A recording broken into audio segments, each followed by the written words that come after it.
is the fact that it came from the White House, and then the fact that the White House calls other people the Empire. When you're the White House. Not only the White House, you have him wearing the black robe with the red lightsaber. Right. I was going to point out, at least they got the dark side part right. They got that. I think what we've learned here is, despite their protestations to the contrary, the right cannot meme. Yeah. This is like, in 1 week, the White House did this, and they put out a meme of Trump as the next pope. And I don't know which is the greater blasphemy.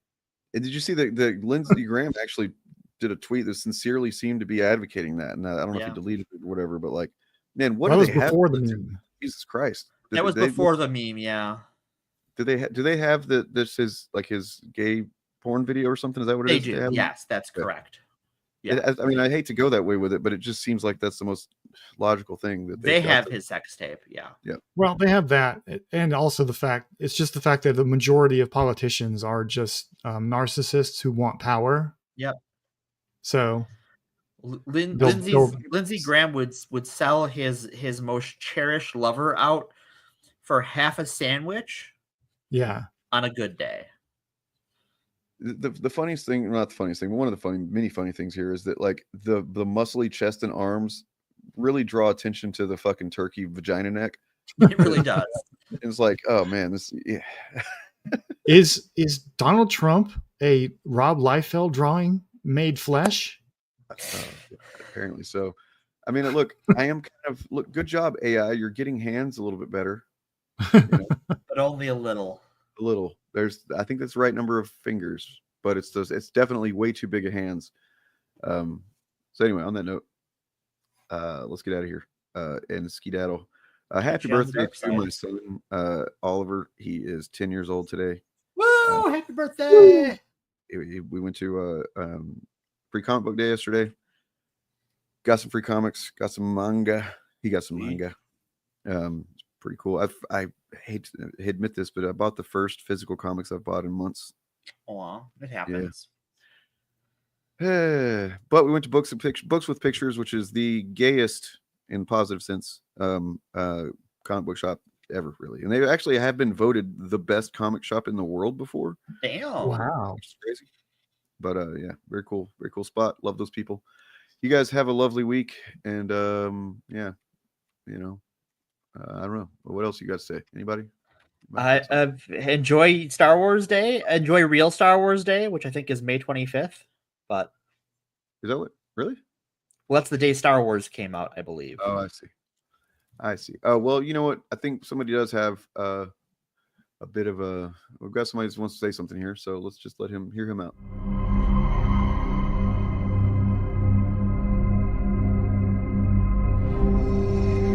I may be an evil space Nazi wizard with the blood of countless lives on my hands, but the only thing more powerful than the dark side is consent. Sounds like we got a real problem out here. Any of you incel, QAnon, 4chan, Snyder Cut motherfuckers want to get on a line now? Anybody? I think so.